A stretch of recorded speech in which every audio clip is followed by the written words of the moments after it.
قرآن پاک کی جو آیت کریمہ میں نے تلاوت کی یہ سورۃ احزاب ہے۔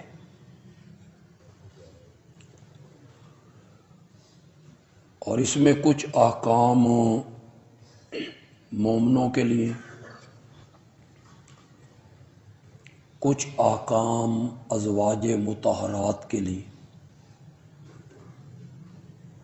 اور اس صورت میں کچھ احکام خاص حضرت محمد الرسول اللہ صلی اللہ علیہ وسلم کے لیے۔ ان احکام میں سے ایک حکم یہاں دیا جا رہا ہے۔ جس چیز کا حکم دیا جا رہا ہے وہ میرا موضوع نہیں،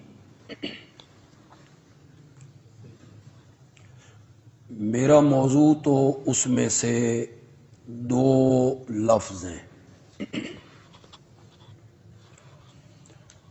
یا ایھا النبی،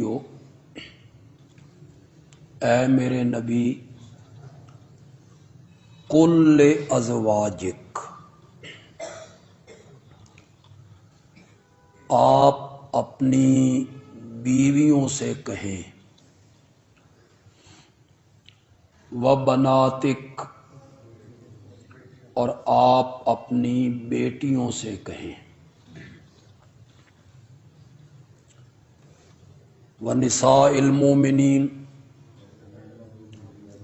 اور مومنوں کی عورتوں سے کہیں، یدنین علیہن من جلابیبہن، کہ وہ اپنی چادروں کا کچھ حصہ بطور حجاب، پردہ، اپنے اوپر لٹکا لیا کریں۔ اس آیت سے یہ ثابت ہوا کہ آپ کی بیویاں بھی ہیں اور آپ کی بیٹیاں بھی، اور قرآن کی یہ آیت اس طرف بھی اشارہ کر رہی ہے کہ آپ کی بیٹی ایک نہیں ہے، بلکہ جمع کا لفظ استعمال ہوا، بنات۔ اس کا واحد ہے بنت، اور جمع کا اطلاق کم از کم 3 افراد پہ ہوتا ہے، زیادہ کی کوئی قید نہیں، لیکن کم از کم 3 افراد ہوں۔ اس آیت نے ثابت کیا کہ نبی اکرم صلی اللہ علیہ وسلم کی بیٹی ایک نہیں ہے، بلکہ کم از کم 3۔ جن لوگوں نے آپ کی باقی بیٹیوں کا انکار کیا اور ان کا خیال یہ بنا کہ بیٹی صرف ایک ہے، اور وہ ہیں حضرت سیدہ فاطمہ رضی اللہ تعالی عنہا، انہوں نے اس کا یہ جواب دیا کہ یہ جو بنات کا لفظ ہے یہ امت کی عورتوں کے متعلق ہے، مومنوں کی عورتیں۔ پیغمبر چونکہ امت کا روحانی باپ ہوتا ہے، اس نسبت سے مومنوں کی عورتوں کو آپ نے اپنی بیٹیاں کہہ دی، یہ ان کا خیال ہے۔ ہم نے کہا کہ آیت آپ پوری پڑھیں، قل لازواجک، آپ اپنی ازواج سے کہیں وَبَنَاتِكَ، آپ اپنی بیٹیوں سے کہیں وَنِسَاءِ الْمُؤْمِنِينَ، اور مومنوں کی۔ اگر بنات میں خطاب مومنوں کی عورتوں سے تھا تو پھر آگے نساء المؤمنین کہنے کی کوئی ضرورت نہیں تھی۔ تو یہ نص ہے،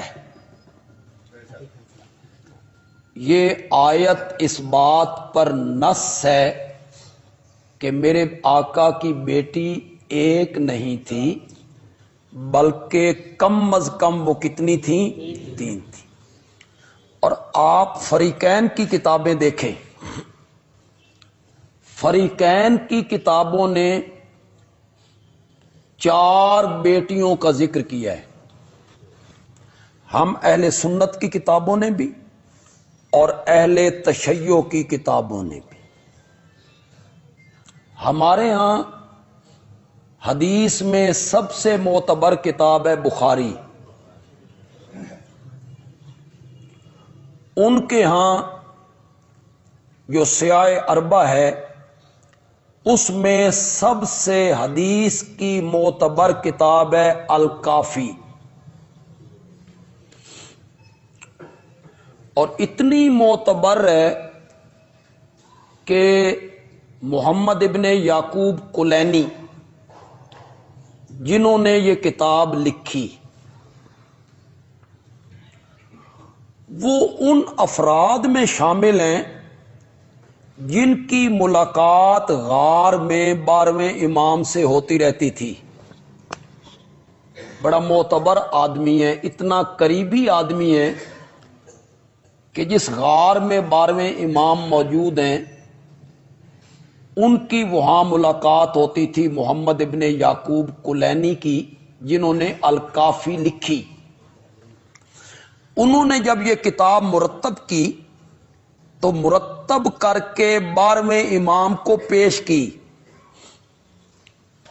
12ویں امام نے اس کتاب کو پڑھا اور اس کے ٹائٹل پہ انہوں نے لکھا ھذا کافن لشیعتنا، یہ ہمارے شیعوں کے لیے کیا ہے؟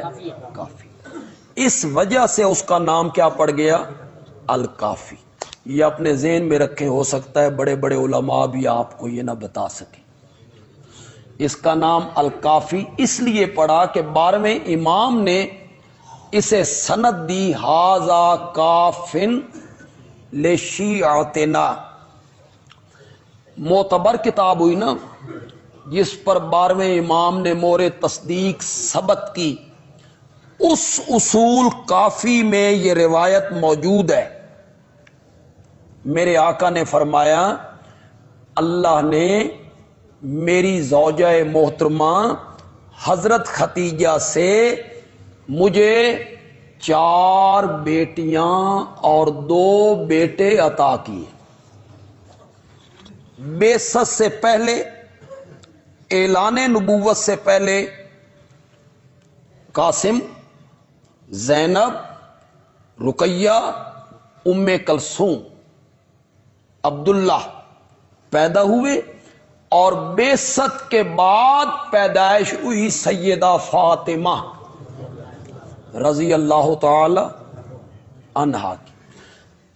اب فریقین کی کتابیں اس بات پہ متفق ہیں، جو عام طور پہ عام قسم کی کتابیں ہیں، ہر گھر میں موجود ہوتی ہیں، ان میں بھی یہ بات موجود ہے، باقی کتابوں میں بھی یہ بات موجود ہے کہ نبی اکرم صلی اللہ علیہ وسلم کی بیٹیاں کتنی تھیں؟ 4۔ ان میں سب سے بڑی ہیں حضرت سیدہ زینب رضی اللہ تعالی عنہا، پھر ہیں حضرت سیدہ رقیہ رضی اللہ تعالی عنہا، پھر ہیں حضرت سیدہ ام کلثوم رضی اللہ تعالی عنہا۔ تاریخ نے اتنی بڑی زیادتی کی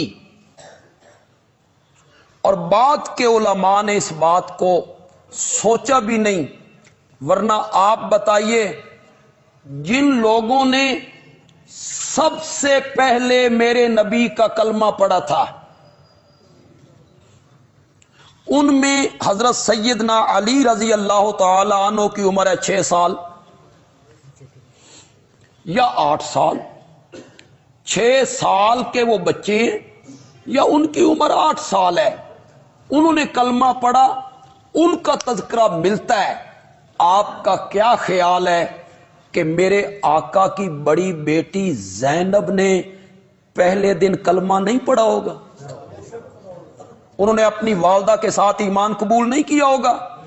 لیکن آپ جتنے پڑھے لکھے لوگ موجود ہیں, کسی کتاب میں ان کا بھی نام آپ نے پڑھا ہے کہ وہ بھی ابتدائی کلمہ پڑھنے والوں میں تھیں؟ وہ میرے نبی کی سب سے پہلی بیٹی ہیں حضرت سیدہ زینب.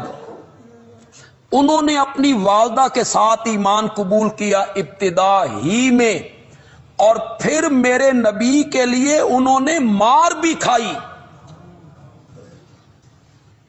انہیں خنجر مارا گیا, انہیں اونٹ سے گرایا گیا.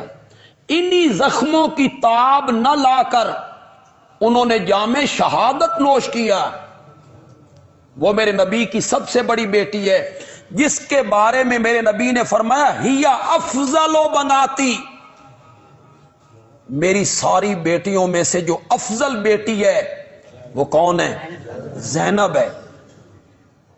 انہوں نے جام شہادت بھی نوش کیا. انکار ان لوگوں نے کیوں کیا؟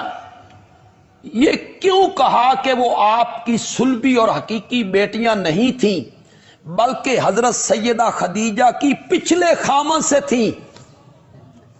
جہاں حضرت سیدہ خدیجہ کا پہلے نکاح ہوا تھا یہ اس خامد میں سے ہیں, میرے نبی کی پرورش میں ہیں, جس کو ہم کہتے ہیں پچھ لگ, یعنی پچھلے خامد سے, پہلے خامد سے یہ بیٹیاں ہیں.